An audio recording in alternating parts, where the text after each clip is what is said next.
ব্যস্ত শহরের নির্জন হাইওয়েটি হঠাৎ পুলিশের গাড়ির সাইরেনের আওয়াজে মুখরিত হয়ে উঠল। একটা ব্ল্যাক কালারের জিপি ছুটে যাচ্ছে আর তার পেছনে পুলিশের গাড়িগুলো ছুটে যাচ্ছে। আসলে গাড়িটা একটা ব্যাংকের দারোয়ানকে পিষে ফেলে গেছে এবং ওই ব্যাংক থেকে তার কিছুক্ষণ আগেই 400 কোটি টাকার হ্যাকিং হয়েছে। ধারণা করা হচ্ছে যে ওই গাড়িতে বসে কেউই এই হ্যাকিংটা করেছে, তাই পুলিশ তার পুরো ইউনিট নিয়ে ছুটেছে। গাড়িটা অনেক গতিতে ছুটে যাচ্ছে আর পুলিশ কোনো মতে তাকে পাকড়াও করতে পারছে না। পুলিশের অফিসার গাড়ির কাঁচ নামিয়ে একটা মাইক্রোফোন বের করলো এবং বলতে লাগলো, সামনের গাড়িতে যেই থাকো না কেন, গাড়ি থামাও বলছি, নয়তো আমরা গাড়ি থেকে অ্যাক্সিডেন্ট করতে বাধ্য হব। সামনের গাড়ি থেকে কোনো সাড়া পাওয়া গেল না, তাই বাধ্য হয়ে পুলিশ কর্মকর্তারা মিলে গাড়ির টায়ারে গুলি করলো এবং গাড়িটি তাল সামলাতে না পেরে তিনটা ডিগবাজি খেয়ে পাশের ধান ক্ষেতের ভেতর গিয়ে পড়লো। পুলিশ কর্মকর্তারা তড়িঘড়ি করে গাড়ি থেকে অস্ত্র হাতে নামলো এবং টার্গেট গাড়িটির দিকে অগ্রসর হতে লাগলো, দেখতে যে কে আছে ভেতরে। কিন্তু কাজ ভাঙতেই দেখা গেল যে ভেতরে কেউ নেই। এএসআইএস আইনকে উদ্দেশ্য করে ভয়ে মাথা গলায় বলল, স্যার, ভেতরে কেউ নেই।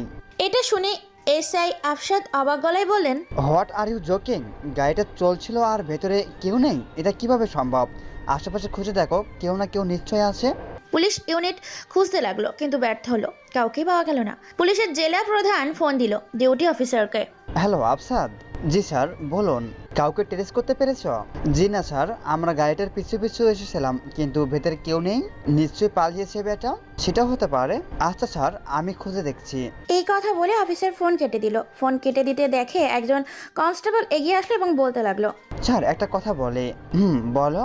স্যার, আমার মনে হচ্ছে গাড়িতে ভূত ছিল। তোমাকে চাকরিটা কে দিয়েছে বলো তো? কেন স্যার, একজন পুলিশ কর্মকর্তা হয়ে তুমি ভূত বিশ্বাস করো?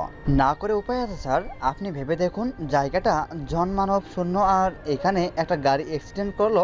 কেউ যদি থাকতো এখানে তাহলে আমরা নিশ্চয়ই খুঁজে পেতাম। এত ভাবতে হবে না তোমাকে। খোঁজার কাজ চালিয়ে যাও, আশেপাশে গ্রামগুলোতে খোঁজ চালাও। এই, তুই টেবিলে বসে বসে কি করছিস? টেবিলে বসেছিল সাব্বির। তখনই পেছন থেকে দরজা দিয়ে ঢোকার সময় সাব্বিরের ভাবি কথাটি বলল, আরে ভাবি তুমি, আমি তো আমার সায়েন্সের অ্যাসাইনমেন্ট করছিলাম।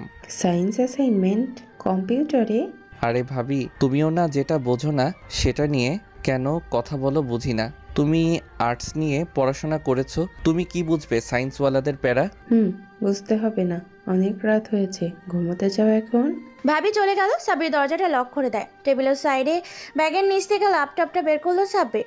ল্যাপটপে এখনো কয়েকটা সফটওয়্যার রান করছে। ল্যাপটপটা শাটডাউন করে বিছানায় এসে বসলো সাব্বির এবং একটা চার্ট বানাতে লাগলো। চার্টে কিছু লোকের নাম আর লিস্ট আছে, আর লেখা সব নামের পাশে তারিখ দেওয়া আছে। সকালে ব্রেকফাস্ট টেবিলে সাব্বির বসে বসে ব্রেকফাস্ট করছে। ব্রেকফাস্ট যখন শেষ পর্যায়ে তখনই একটা সাইকেলের বেল শোনা গেল। কে যেন আসছে এদিকে। সাব্বিরের খুব একটা বড় বাড়ি না, 5 শতাংশ জায়গার ওপর 3 তলা একটা ফ্ল্যাট বাড়ি। নিচতলায় এবং দ্বিতীয় তলা ভাড়া দেওয়া হয়েছে আর একেবারে ওপরে সাব্বিররা থাকে।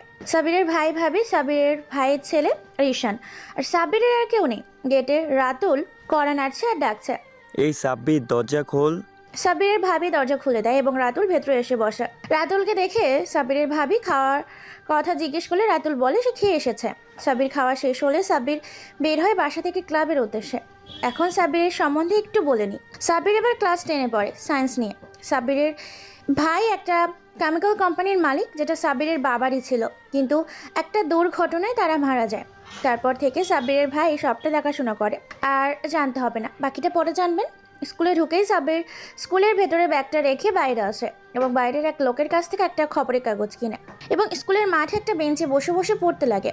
পাশে রাতুলে এসে বসলো। খবরের কাগজের প্রথম পাতায় এসে সাব্বিরের চোখ আটকে যায় একটা খবরে, রাতুলেরও।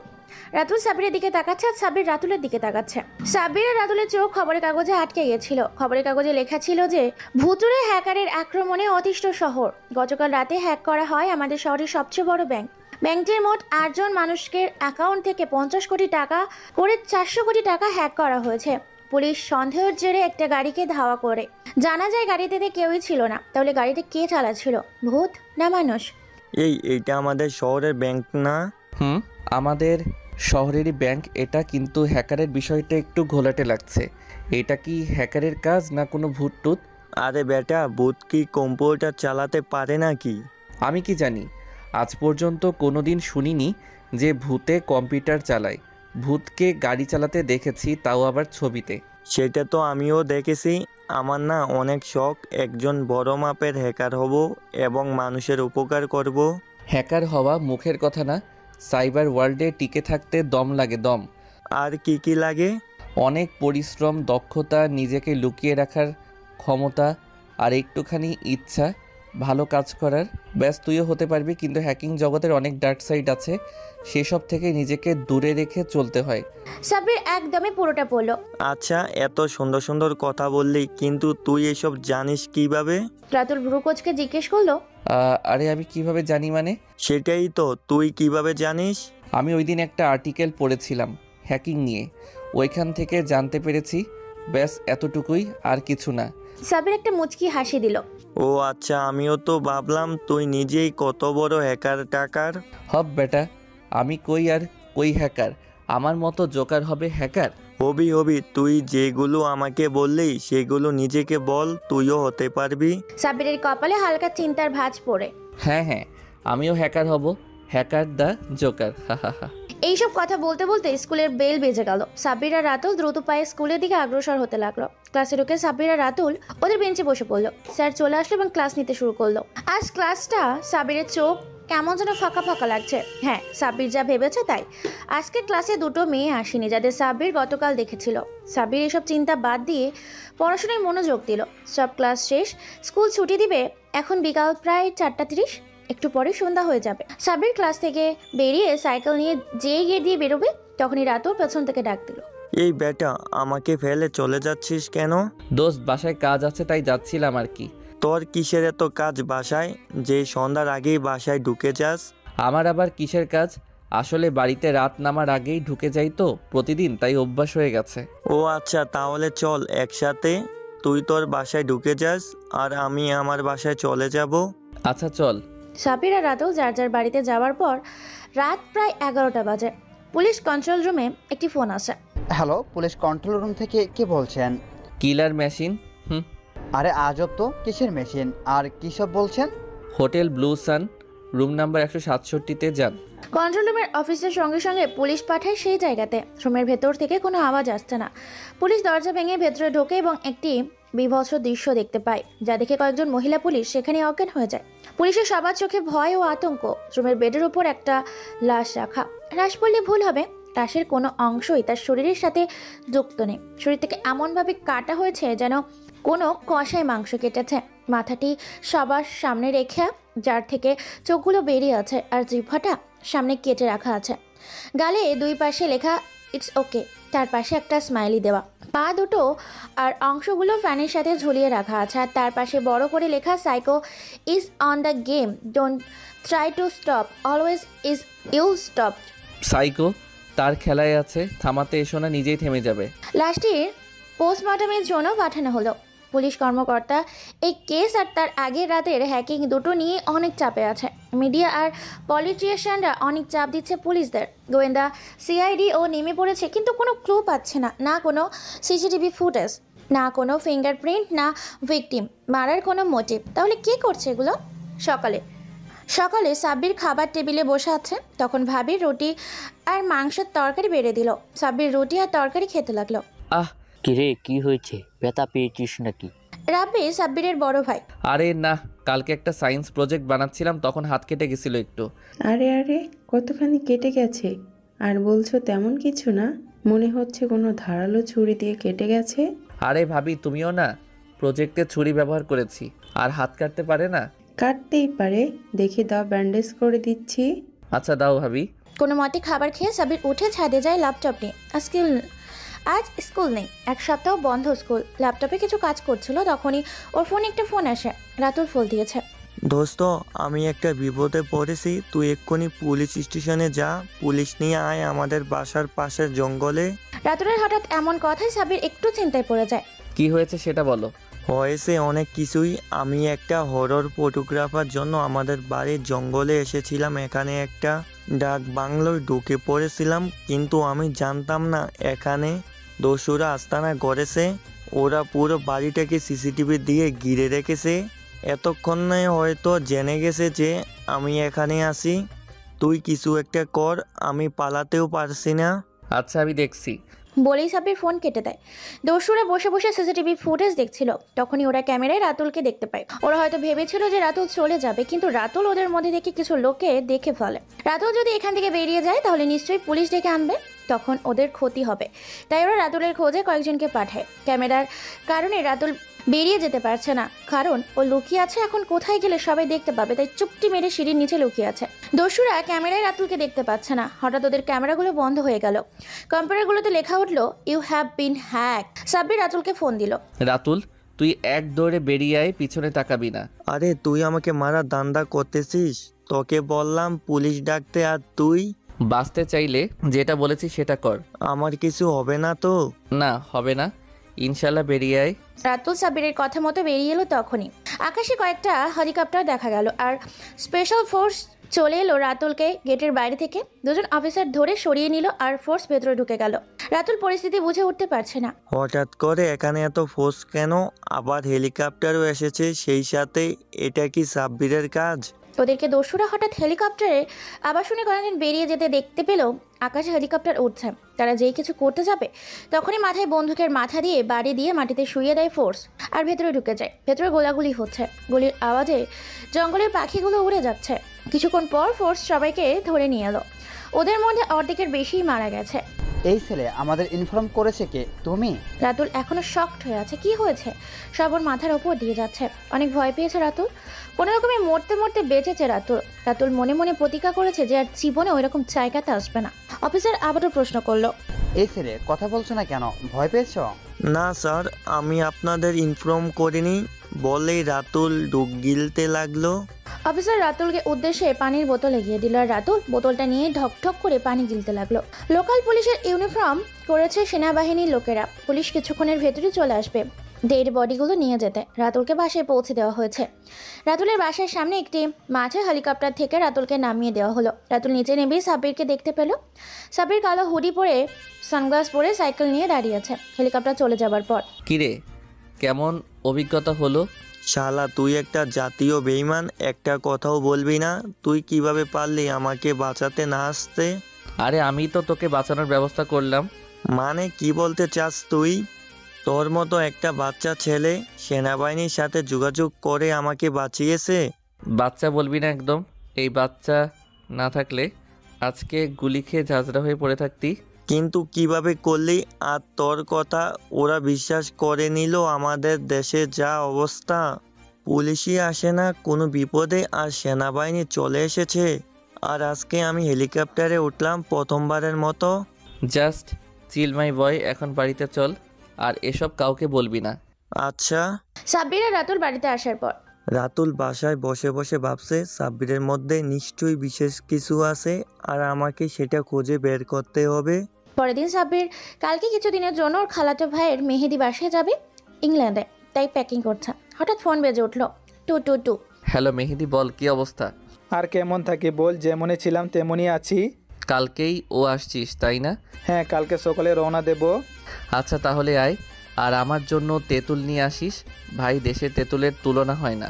আচ্ছা নিয়ে আসবো, এখন রাখি, ভালো থাকিস। পরদিন সকালে সাব্বিরের ভাই ভাবি সবার থেকে বিদায় নিয়ে গাড়ি নিয়ে এয়ারপোর্টে যাচ্ছে। এয়ারপোর্ট যাবার পথে গাড়িটা একটা সিগন্যালে দাঁড়ালো। সিগন্যালে বিরক্ত লাগছিল সাব্বিরের। আর ক্রস রোড দিয়ে বিশেষ গাড়িও যাচ্ছে না, তবুও সিগন্যাল আছে। সাব্বির ল্যাপটপটা বের করে কিছু একটা করলো। সিগন্যাল টাইম অর্ধেক হয়ে গেল। অনেকে ব্যাপারটা লক্ষ্য করলো, কিন্তু বুঝতে পারলো না কি হচ্ছে। সাব্বির জানালার কাজ সরিয়ে একটু বাইরে তাকালো। তখনই দেখতে পেলো পাশের রোডে একটা গাড়ি নিয়ে একটা মেয়ে বাইরে অনেক গাড়ি বাচ্চাদের সাথে খেলা করছে এবং বিভিন্ন মুখভঙ্গি করে ভেঙচি কাটছে। ব্যাপারটা সাব্বির এনজয় করতে লাগলো। আর না চাইতেও অজান্তেই সাব্বিরের মুখে একটা হাসি ফুটে উঠলো। মেয়েটা বোধহয় সালোয়ার কামিজ পরেছে। মেয়েটাকে খুব একটা খারাপ লাগছে না, যার কারণে সাব্বির চোখ ছড়াতেও পারছে না, কিন্তু দূর থেকে খুব একটা পরিষ্কারও দেখা যাচ্ছে না। তাই সাব্বির ব্যাগ থেকে ক্যামেরা বের করে নিল দেখার জন্য একটা মেয়ে হেঁটে যাচ্ছে সালোয়ার কামিজে। মেয়েটাকে মন্দ লাগছে না। সাব্বির ব্যাগ থেকে ক্যামেরা বের করে মেয়েটার দিকে ফোকাস করলো। মেয়েটার হাসিটা যেন ক্যামেরায় এসে লাগছিল। হালকা বাতাসে চুলগুলো উঠছিল, আর মেয়েটার গেজ দাঁত আর নাকের তিলটা যেন উফ। সাব্বির এই শীতেই বসে ঘামছিল। সাব্বির দেরি না করেই কয়েকটা ছবি তুলে নিল, কিন্তু সেই গাড়িটার নাম্বার নোট করতে যাবে তখনই সিগন্যাল ছেড়ে দিল। সাব্বির নিজেই নিজেকে মনে মনে গালি দিতে লাগলো। গাড়িটা সোজা এসে এয়ারপোর্টে থামলো। সাব্বির গাল ফুলিয়ে বসে আছে গাড়িতে আর নিজেকে গালি দিচ্ছে। টিকিট না কাটা থাকলে সাব্বির আজ বোধহয় ইংল্যান্ডে যেত না। প্লেনে বসে সাব্বির ক্যামেরা থেকে ছবিগুলো ল্যাপটপে নিয়ে দেখছিল। ছবিটা দেখিয়ে সাব্বিরের চেহারায় আবারও হাসি ফুটে উঠল। সাব্বিরের প্লেন মাঝ আকাশে, দুবাই থেকে আবার প্লেন চেঞ্জ হবে, কিন্তু তখনই এয়ার হোস্টেসটা কী যেন নিয়ে ঘানাঘানি করছিল। হঠাৎ প্লেনটা টান নিতে লাগলো। আচমকা হওয়ায় অনেকটা ঝাঁকুনি লাগলো সবার। সাব্বিরের ল্যাপটপটা ছবি দেখছিল, ঝাঁকুনিতে ল্যাপটপটা হাত থেকে নিচে পড়ে গেছে। তাই সাব্বির একটু রাগ হলো এবং বোঝার চেষ্টা করলো যে কি হয়েছে। সাব্বির এয়ার হোস্টেসকে উদ্দেশ্য করে বলল, এই যে শুনুন, কোনো প্রবলেম হয়েছে কি? না স্যার, তেমন কিছু না। কারো যেন প্লেনটাকে ম্যানুয়ালি কন্ট্রোল করতে চাচ্ছে। কি? এটা তো সাংঘাতিক ব্যাপার। হ্যাঁ স্যার, আপনি চিন্তিত হবেন না, আমাদের এক্সপার্ট দেখছে বিষয়টা। সাব্বির ল্যাপটপটা নিয়ে দেখতে লাগলো সমস্যাটা কোথায়। সাব্বির দেখতে পেলো এখান থেকে কয়েকশো কিলোমিটার দূরে একটা অজানা আইল্যান্ড থেকে এই সিগন্যাল আসছে, যেটা প্লেনটাকে জবরদস্তি ল্যান্ড করাতে চাচ্ছে। সাব্বির টাইপিং করতে লাগলো। কোডিংয়ে পুরো স্ক্রিন ভরে গেছে। হ্যাঁ, হয়ে গেছে। এখন আর কন্ট্রোল ওদের হাতে নেই। তখনই প্লেনটা আবার তার গন্তব্যের দিকে মোড় নিল। সাব্বির নিশ্চিন্ত হয়ে কানে হেডফোন নিয়ে গান শুনতে লাগলো। গান শুনতে শুনতে কখন যে ঘুমিয়ে গেছে নিজেই জানে না। ঘুম ভাঙলো দুবাই এয়ারপোর্ট নেমে সাব্বির কিছু খেয়ে নিল, কিন্তু হঠাৎ সামনে বসা কাউকে দেখে সাব্বিরের মুখে সেই হাসি আবারও ফুটে উঠলো। সেই অজান্তা তার সামনে একটা টেবিলে বসে জ্যাম পাউরুটি খাচ্ছে। একটু জ্যাম আর ঠোঁটের একপাশে লেগে আছে। সাব্বিরের মনে চাইছে হাত দিয়ে মুছে দিতে, কিন্তু সেটা সম্ভব না। সাব্বিরের ঘোর থেকে বেরোলো এবং ভাবতে লাগলো, এই মেয়ে এখানে কিভাবে? তাহলে কি আমরা সাথেই এসেছে, একই প্ল্যানে? কিন্তু আমি দেখলাম না কিভাবে। সাব্বিরের নিজের ওপর নিজেরই রাগ হতে লাগলো। তখন এয়ারপোর্টের টিভিতে দেখানো হলো প্লেন যেটা বাংলাদেশ থেকে এসেছে সেটা হাইজ্যাক হতে চেয়েছিল। হাইজ্যাক করাদের দ্বারা, কিন্তু যে সবাইকে বাঁচিয়েছে এটা থেকে সাইবার এক্সপার্টদের মতো এটা এমন কেউ করেছে যে প্লেনেই উপস্থিত ছিল। এটা বলেই টিভিতে সাব্বিরের লাইভ দেখাতে লাগলো। সাব্বির হুডি দিয়ে নিজের চেহারা ঢেকে নিল, কিন্তু সবাই সাব্বিরকে দেখে ফেলেছে। এয়ারপোর্টের কিছু বড় মাপের কর্মকর্তা সাব্বিরের দিকে এগিয়ে আসছে। সাব্বির নিশ্চিতভাবে বসে আছে আর ওই মেয়েটির দিকে তাকিয়ে আছে। কর্মকর্তা এগিয়ে আসলে তাদের পেছনে আরও কিছু সাংবাদিকও এগিয়ে আসতে থাকে। সাব্বির খাবার অর্ডার করছিল, সেটা দিয়ে গেল। ওটার খাবার খাচ্ছে সাব্বির। অপরদিকে এয়ারপোর্টের সবাই সাব্বিরের দিকে আর চোখে তাকাচ্ছে আর ফিসফিস করছে। ওই মেয়েটিও সাব্বিরের দিকে তাকাচ্ছে। এয়ারপোর্টের মতো এত কোলাহল যেন ওদের দুজনের বিরক্তির কারণ না। কয়েকটা সিট সামনে বসে আছে ওরা। সাব্বির ভুলে পানি ভেবে জুস খেয়ে ফেলে। তখনই একসাথে অনেক মানুষকে একসাথে এদিকে যেতে দেখে সবার দৃষ্টি এদিকে যায় এবং সবাই বুঝতে চেষ্টা করে যে কি হয়েছে। তখনই Sabbir, you have to come with us. কেন? আমাকে দিয়ে আপনারা কি চান? আপনি আজকে আমাদের কত বড় বিপদের হাত থেকে রক্ষা করেছেন, এখন বলছেন যে কিছুই করেননি। আজব না, আমি কি করেছি? আর আপনারা এভাবে আমাকে টিভিতে ব্রডকাস্ট করছেন কেন?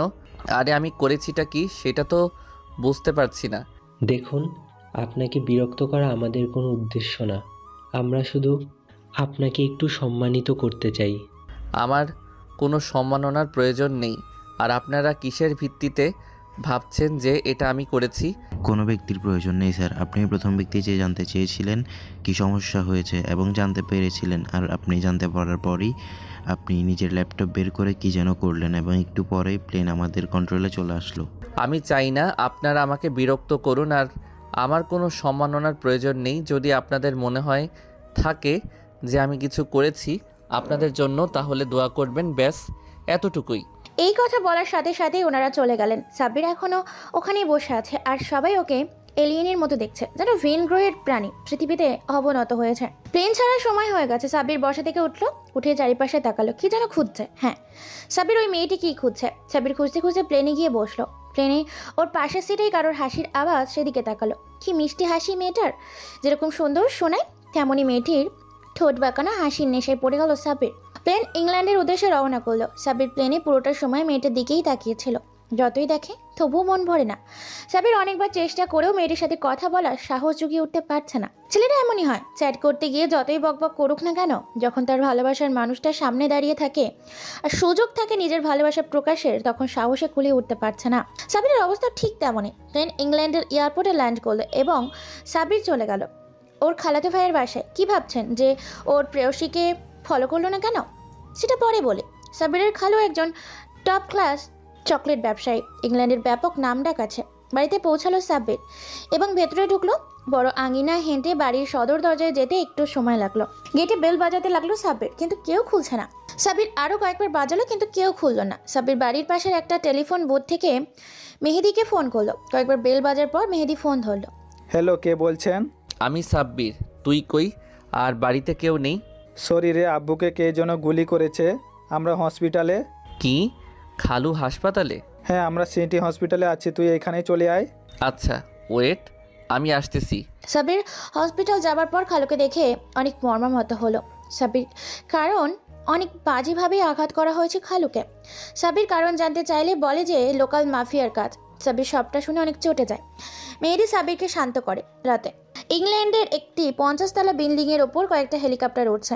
হেলিকপ্টারের ভেতরে সব আর্মিরা, তাদের হাতে অস্ত্র। তাক করা আছে বিল্ডিংয়ের ছাদের কিনারায় দাঁড়ানো কালো লেদারের হুডি পরা একটা ছেলে, যার হাতে একজন মানুষের কাটা মাথা, আর বিল্ডিংয়ের ছাদের পুরোটা জুড়ে রক্ত দিয়ে লেখা ইটস ওকে। আর্মিরা গুলি করার জন্য প্রস্তুত, কিন্তু ছেলেটার কোনো নড়াচড়া না দেখে কিছু করছে না। হঠাৎ একটা গুলি ছোড়া হলো ছেলেটির পায়ে, কিন্তু ছেলেটি ওদিকে না তাকিয়ে হাতে থাকা ছিন্ন মস্তকটি ছুঁড়ে মারে, যেটার ওপর গুলিটা লাগে, এবং সাথে সাথেই হাত পা ছড়িয়ে পড়ে, লাফ দেয়। ছেলেটা লাফ দিয়ে নিচে পড়ে যায়। আর্মিরা হেলিকপ্টার নিয়ে খুঁজতে আরম্ভ করে, কিন্তু পাচ্ছে না খুঁজে। একেবারে যেন হাওয়ায় ভ্যানিশ হয়ে গেছে, এরকম একটা পরিস্থিতি। এত লাইট আর দলবল নিয়েও বিল্ডিং সহ কোনো জায়গাতেই কাউকে পাওয়া গেল না। এই কেস নিয়ে তদন্ত কমিটি বসলো এবং সমস্ত প্রুফ একত্র করা হলো, কিন্তু কোনো ট্রেস পাওয়া যাচ্ছে না। তখনই সবার মনে পড়লো যে কিছুদিন আগেও বাংলাদেশেও এরকম একটা কেস হয়েছে। ওটাতেও লাশের সাথে মাথা ছিল না এবং রক্ত দিয়ে লেখা ছিল ইটস ওকে। কয়েকজন সিবিআই সদস্যর ঘাড়ে এই কেসের জিম্বা চাপালো তদন্ত কমিটির হেড হলো রাজ এবং সজীব। অন্যদিকে টিভিতে খবর দেখছিল মেহেদি। তখনই দেখতে পেল ওর বাবাকে যে মেরেছে, মানে খুন করার চেষ্টা করেছে, সে নাকি হত্যা হয়েছে। কয়েক মুহূর্তের জন্য খবরটা মেহেদির মনে আনন্দের সঞ্চার করলেও মেহেদি ভাবতে লাগলো এটা কার কাজ হতে পারে। মেহেদি হাসপাতালে ছিল, সাব্বিরকে অনেকক্ষণ ধরে দেখতে পাচ্ছে না মেহেদি। কোথায় যেন গেছে সাব্বির। মেহেদি সাব্বিরকে খুঁজতে লাগলো পুরো হাসপাতাল জুড়ে, কিন্তু সাব্বির কোথাও নেই। এই শহরটা তেমন কেউ নেই সাব্বিরের পরিচিত যার কাছে সাব্বির যেতে পারে। সাব্বির তাহলে কোথায় গেল? মেহেদি যেই হাসপাতালের বাইরে যাবে, তখনই সাব্বিরের পাশের একটা ডিপার্টমেন্টাল স্টোর থেকে বেরোতে দেখে। সাব্বিরের হাতে কফির কাপ আর মোবাইল। সাব্বির ট্রাফিক সিগন্যাল কাটিয়ে এপাশে এলো। কি রে, তুই কোথায় ছিলি এতক্ষণ? কেন? এই তো পাশে একটা ব্যাডমিন্টন টুর্নামেন্ট হচ্ছিল, সেখানে। তুই কি কিছু জানিস না? আমি আবার কি জানবো, পাগল নাকি তুই? হ্যাঁ, আমি পাগল। তুই একা একা এই অচেনা দেশে অজানা শহরে ঘুরে বেড়াচ্ছিস, আমার টেনশন হয় না নাকি? আরে চিল ম্যান, এত হাইপার হচ্ছিস কেন? আর কি হয়েছে সেটা বল। ড্যানিয়েল মারা গেছে। কি, ড্যানিয়েল মারা গেছে? মারা গেছে বললে ভুল হবে। ওকে খুন করেছে কে যেন। কখন আর কিভাবে? মেহেদি সবটা খুলে বলে সাব্বিরকে। সাব্বির মেহেদির বলে যা হয়েছে বেশ হয়েছে, জানোয়ারটার এমন দশারই হওয়ার ছিল। পরদিন সাব্বির ওর খালুর বাড়িতে আসে। ঘুম থেকে উঠেছে অনেকক্ষণ যাবত, কফির জন্য বসে আছে। কয়েকজন বুয়া কফি দিয়ে গেল। সাব্বির একটা মিষ্টি হাসির বিনিময় করে কফিটা নিল এবং চুমুক বসালো। কিছুক্ষণের জন্য চিন্তায় বিভোর হয়ে গেল।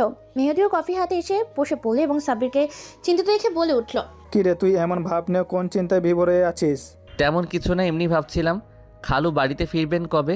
আজকে না, সম্ভবত কালকে আসবে। ও আচ্ছা। অন্যদিকে কেসের ইনভেস্টিগেশন অফিসার রাজ এবং সজীব তদন্ত করতে করতে বাংলাদেশে গিয়ে পৌঁছেছে। ওনারা বাংলাদেশের সেই সাইকো কিলারের কেসটি ঘেঁটে দেখলেন এবং সব একেবারে হুবহু মিলে যাচ্ছে, কিন্তু কিছু জায়গা পৃথক এবং কিছু বিষম্য আছে। তবুও বলা যায় যে এগুলো একজনেরই কাজ, কিন্তু কে যে আর দুটো মার্ডারের মাঝখানে সবচেয়ে ব্যবধান কম। ইন্সপেক্টর তার কেবিনে বসে আছে। সিবিআই অফিসার সজীব আর রাজ বসে বসে কেস নিয়ে আলোচনা করছে। অফিসার, আপনার কি মনে হয় এ কাজগুলো একজনের? আমার তো এটাই মনে হয়, দুইটা কেসের খুনি ভিকটিমের মাথায় পরিচিত করে ফেলেছে আর রক্ত দিয়ে লিখে গেছে ইট ইজ ওকে। হতে পারে ইন্সপেক্টর। আমরা তাহলে এয়ারপোর্ট সহ সকল ট্রান্সপোর্টের রেকর্ড পরীক্ষা করে দেখি ভিকটিমের কোনো সন্ধান পাওয়া যায় কিনা। আচ্ছা যান, আর কিছু লাগলে আমাকে বলবেন, যতটুকু পারি হেল্প করব। 4 বছর পর সাইকো দ্য কিলার মেশিনের খোঁজ এখনও অব্যাহত রয়েছে। পুলিশ সিবিআই কেউ খুঁজে বের করতে পারেনি সাইকোকে, কারণ সাইকো কোনো প্রমাণ রাখে না তার কাজে। সাইকো এই 5 বছরে আরও 5 শতাধিক খুন করেছে, যেন মানুষ মারা তার কাছে কোনো ব্যাপারই না। 4 বছরে এই পর্যন্ত সাইকো প্রায় 87,000 লক্ষ কোটি ডলার হ্যাক করেছে এবং সব গরিব লোকেদের মাঝে বিতরণ করে দিয়েছে। দেশ বিদেশে প্রায় সকল ক্ষেত্রে সকল গভর্নমেন্টের সাইকোকে ভয় পায়। সাইকো মানুষ মারার কাজে যতটা দক্ষ হ্যাকিং এ সাইবার ওয়ার্ল্ড, ডার্ক ওয়ার্ল্ড সহ সবাই সাইকোর নামে কাঁপে। প্রতি সপ্তাহে অন্তত একজন সাইকোর হাতে মরবেই। এই জন্যই সাইকোর নাম পেয়েছে সাইকো দ্য কিলার মেশিন। আজকেই সাইকো হ্যাকার একজন রুশ প্রেসিডেন্টকে হত্যা করেছে, যার জন্য গোটা পৃথিবীতে কয়েক দফা তদন্ত কমিটি বসানো হয়েছে, কিন্তু লাভ নেই। সাইকোকে খুঁজে বের করা গোটা একটা বিশাল সমুদ্রের সুই খোঁজার মতো। অনেকে সাইকোর নাম ব্যবহার করে পপুলার হওয়ার চেষ্টাও করেছে, কিন্তু পুলিশ কালানি খেয়ে নিজের জালিয়াত বলে স্বীকার করেছে। ব্রিটিশ কাউন্সিল দাবি করে যে ব্রিটিশ আর্মিরা সাম্প্রতিক একটি অভিযানে সাইকোকে মেরে দিয়েছে, কিন্তু এসব ভুল প্রমাণ হয় যখন সাইকো তার টুইটার অ্যাকাউন্টে একটা টুইট করে যে আমাকে মারবে, হা হা, আমাকে মারবে। আমাকে তো তখনই মারতে পারবে যখন ওই খোদা আমার উদ্দেশ্যে মালাকুল মৌতকে প্রেরণ করবে। সাইকোকে মারার গুজব ছড়িয়ে লাভ নেই। সাইকো ছিল, আছে এবং থাকবে। সাইকো আবারও পোস্ট করেছে যে আজকে সাইকো লাইভে আসবে। গোটা শহর সহ পুরো দুনিয়ায় হিড়িক পড়ে গেছে সাইকোকে দেখার। কেউ সাইকো হ্যাকারকে আজ পর্যন্ত দেখেনি, কেবল নাম শুনেছে। সাইকো আজকে লাইভে আসছে, যাকে দেখার জন্য হিড়িক পড়ে গেছে সবাই। আইকন এবং শার্পকলের কুখ্যাত সাইকো কিলারকে আজকে সবাই দেখবে। সাইকোকে বিখ্যাত করেছে তার সমাজ সেবা, আর কুখ্যাত করেছে তার 5% মার্ডার। ঘড়িতে টিক টিক আওয়াজ হচ্ছে, চারদিকে তাকিয়ে আছে গোটা দুনিয়ার মানুষ। Russia, France, Vietnam, England, France, America, Bangladesh, India সহ পৃথিবীর প্রায় সকল দেশের সাইকো কিলার অনেক জনপ্রিয়, আবার অনেকের ভয়ের কারণ। ঘড়িতে 7টা বাজে। হ্যাঁ, সাইকো লাইভে আসবে। টিভি চ্যানেলগুলোর সকল প্রোগ্রাম বন্ধ হয়ে যেতে লাগলো এবং সাইকোর সম্প্রচার শুরু হলো। সব টিভি চ্যানেলের মোবাইলে কেবল সাইকোকে দেখা যাচ্ছে। সাইকো সবার ফোন কম্পিউটার হ্যাক করে নিয়েছে, যার জন্য সময় এখন সাইকোর কন্ট্রোলে। সারা পৃথিবীর প্রায় অধিকাংশ সাইলেন্টের দখল নিয়ে নিয়েছে সাইকো কিলার। সাইকো ক্যামেরা থেকে হাত দিয়ে সরিয়ে নিল, চেহারা দেখা যাচ্ছে না, কেবল কালো হুডি পরা একটা ছেলেকে দেখা যাচ্ছে যে একটা লাইটের নিচে বসে আছে, আর পেছনে একটা বড় দেওয়াল জুড়ে কেবল মানুষের নামের লিস্ট। কেমন আছেন সবাই? আশা করি ভালো নেই, কারণ আমি ভালো থাকতে দেইনি। হা হা হা। এটা শুধু তাদেরই বললাম যারা আমার টার্গেট লিস্টের আশেপাশে আছেন, আর যারা কোনো সমাজ বিরোধী অপকর্ম করেন না তাদের আমাকে ভয় পেতে হবে না। আমি ভিলেন না, আমি শুধু একটা নাম। আমিও একজন মানুষ, কিন্তু আমাকে আপনাদের থেকে পৃথক করেছে আপনাদের মধ্যে থাকা কিছু লিডার, কিছু লোক, কিছু চোর, আর কিছু থাক আর নাই বললাম। এখন আপনাদের মনে প্রশ্ন জাগতেই পারে যে আপনি নিজেই তো অনেক বড় মাপের খুনি আর চোর, তাহলে অন্যদের শাস্তি দেওয়ার অধিকার কোথা থেকে পান? হ্যাঁ, আমি খুনি, কিন্তু আমি মানুষ খুন করি না। আমি সমাজের, রাষ্ট্রের, পৃথিবীর থেকে কীট মানে পোকা মারছি, মানুষ না, কারণ এরা মানুষের কাতারেই পড়ে না। আর যে ভাই আর বন্ধুরা আমাকে এখন ট্র্যাকিং করার চেষ্টা করছেন তাদের বলছি লাভ নেই ব্রো। আমি ধোঁয়াশা, আমি অন্ধকার, আমি এমন একজন যে নিজের অস্তিত্ব নিলেই খুঁজে বেড়াই। তাহলে আপনারা আমাকে খুঁজবেন কিভাবে? হা হা, আর কিছু বলার নেই আমার। আমি আমাকে খোঁজার চেষ্টা করে লাভ নেই। আইন শৃঙ্খলা বাহিনীর যারা আছেন আর সাইবার এক্সপার্ট সবাই যার যার কাজ করুন। আমাকে ছাড়াও আরও অনেকে আছে, তাদের খুঁজে বের করুন, শাস্তি দিন। আমি প্রকাশ্যে খুন করি আর ওরা অন্তরালে। Happy life and be careful, because আপনিও হতে পারেন আমার নেক্সট টার্গেট।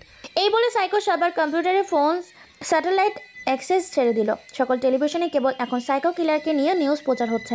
অন্যদিকে আমাদের গল্পের নায়ক সাব্বির মাত্র বাড়িতে প্রবেশ করলো।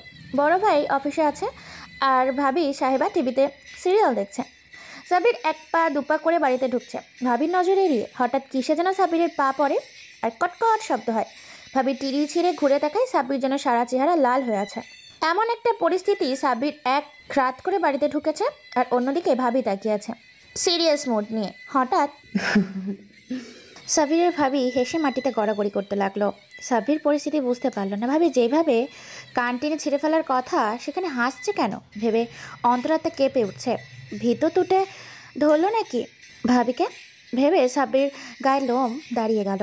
ভাবি তুমি ঠিক আছো তো নাকি? এমন করে হাসছো কেন? ভয় করছে তো? ভাই, তুমি নিজের চেহারাটা দেখছো? কেন? আমার চেহারা তো আমি প্রতিদিনই দেখি, দিনে কয়েকবার দেখি। এই দিকে আসো।